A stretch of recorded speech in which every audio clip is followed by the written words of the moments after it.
কোরবানি যারা আপনারা করার নিয়ত করেছেন, দেখেন কোরবানি করলে এক টানা একাধিক লাভ এবং 10টি ফজিলতের কথা হাদিসের মধ্যে কিন্তু রাসূল আকরাম সাল্লাল্লাহু আলাইহি ওয়াসাল্লাম বলেছেন।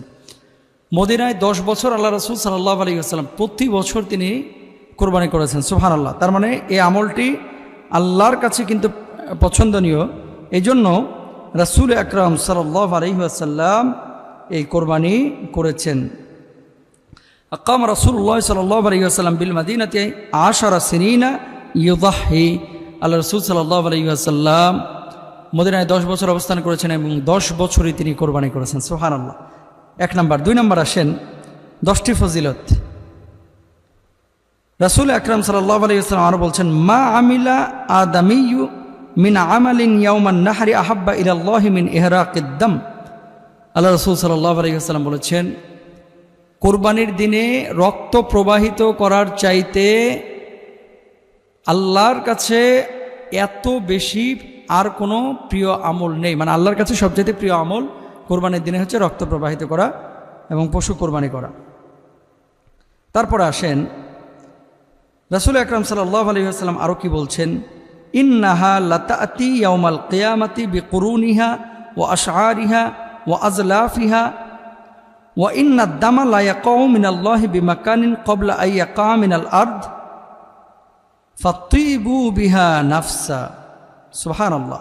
কিয়ামতের দিন তা নিজের শিং, পশম এবং খুরসহ হাজির হবে এবং তার মানে কোরবানির পশুর রক্ত জমিনে পড়ার আগে আল্লাহ তাআলার নিকটে এক বিশেষ মর্যাদায় পৌঁছে যায়। অতএব তোমরা আনন্দিত মনে কোরবানি করো। 10 বছর নবীজি মদিনায় থাকলেও কোরবানি করেছেন। আল্লাহর নবী সাল্লাল্লাহু আলাইহি ওয়াসাল্লাম বলছেন কোরবানির দিনে পশু জবাই করা সর্বোত্তম কাজ। তারপরে বলা হচ্ছে খুর, পশম এগুলো কিয়ামতে হাজির করা হবে, বিশেষ মর্যাদা লাভ করে। মানে পশুর রক্ত জমিন স্পর্শ করার পূর্বে অন্য হাদিসের মধ্যে বলা হচ্ছে আল্লাহ তাআলা তাকে মাফ করে দেন। সুবহানাল্লাহ। 4 নম্বর, রাসূল আকরাম সাল্লাল্লাহু আলাইহি ওয়াসাল্লামকে জিজ্ঞেস করলেন, ইয়া রাসূলুল্লাহ মা হাদিহিল আযাহিয়ু? ক্বালা সুন্নাতু আবিকুম ইব্রাহিম আলাইহিস সালাতু ওয়াসসালাম। যে এই যে ঈদুল আজহার যে আমরা আজহা বা পালন করি, এটা কি? আল্লাহ রাসূল বলছেন ইব্রাহিম আলাইহিস সালাতু ওয়াসসালামের সুন্নাহ।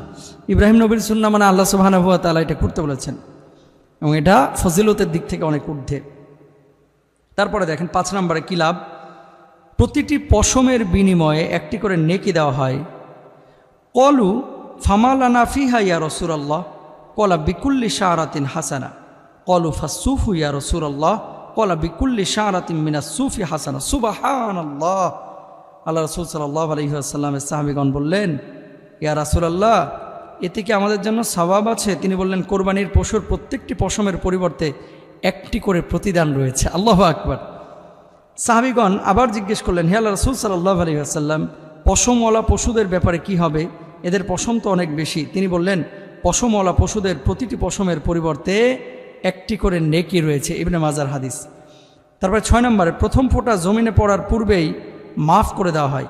আবু সাঈদ খুদরি রাদিয়াল্লাহু তাআলা আনহু বলেন, রাসূল আকরাম সাল্লাল্লাহু আলাইহি ওয়াসাল্লাম বলেছেন, হে ফাতেমা তুমি তোমার কোরবানির জন্তুর নিকট যাও, কেননা কোরবানির জন্তু জবেহ করার পর রক্তের ফোঁটা মাটিতে পড়ার সাথে সাথে তোমার যাবতীয় গুনাহ মাফ হয়ে যাবে। সুবহানাল্লাহ। ফাতেমা রাদিয়াল্লাহু তাআলা আনহা জিজ্ঞেস করলেন, ইয়া রাসূলুল্লাহ এটা কি শুধু আমরা যারা আহলে বাইত তাদের জন্য, মানে নবী পরিবারের সদস্যদের জন্য, নাকি অন্যদের জন্য, সকল মুসলিমের জন্য? রাসূল সাল্লাল্লাহু আলাইহি ওয়াসাল্লাম বললেন, বরং এটা আমাদের জন্য এবং এটা সকল মুসলমানদের জন্য। কথাটি তিনি একবার না 2 বার বলেছেন। আল্লাহু আকবার। 7 নম্বর, প্রতিটি রক্তের ফোঁটার জন্য একটি নেকি বিকুল্লি কতরাতিন হাসানা। আল্লাহ রাসূল সাল্লাল্লাহু আলাইহি ওয়াসাল্লাম বলেছেন প্রত্যেকটা রক্তের ফোঁটার জন্য একটা করে নেকি দেওয়া হবে। এটা বাইহাকি শরীফের হাদিস। তারপরে পুলসিরাতের বাহন হবে। আল্লাহ রাসূল সাল্লাল্লাহু আলাইহি ওয়াসাল্লাম বলেছেন, আদ্দিমু দহায়াকুম ফাইন্নাহা আলা সিরাতি মাতায়াকুম।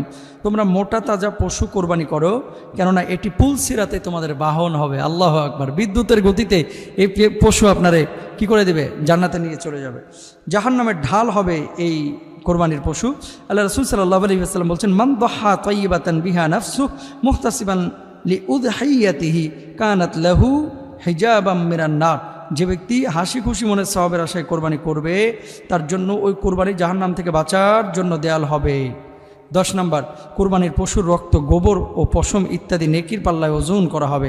আয়েশা রাদিয়াল্লাহু তাআলা আনহা বলেন, আল্লাহ রাসূল সাল্লাল্লাহু আলাইহি ওয়াসাল্লাম বলেছেন, দাহু ওয়াতাইয়িবু বিহা আনফুসাকুম ফাইন্নাহু লাইসা মিন মুসলিমিন ইউওয়াজ্জিহু দাহিয়াতাহু ইলাল কিবলাতি ইল্লা কানা দামুহা ওয়া ফারাসুহা। তোমরা কোরবানি করো এবং এক্ষেত্রে হৃদয়কে প্রশস্ত রাখো, কেননা কোনো মুসলিম কোরবানির পশুকে কিবলামুখী করে জবাই করলে কিয়ামতের দিনে তার রক্ত, গোবর ও পশম ইত্যাদি সময় কিয়ামতের মাঠে হাজির করা হবে এবং নেকির পাল্লায় ওজন করা হবে। সুবহানাল্লাহ।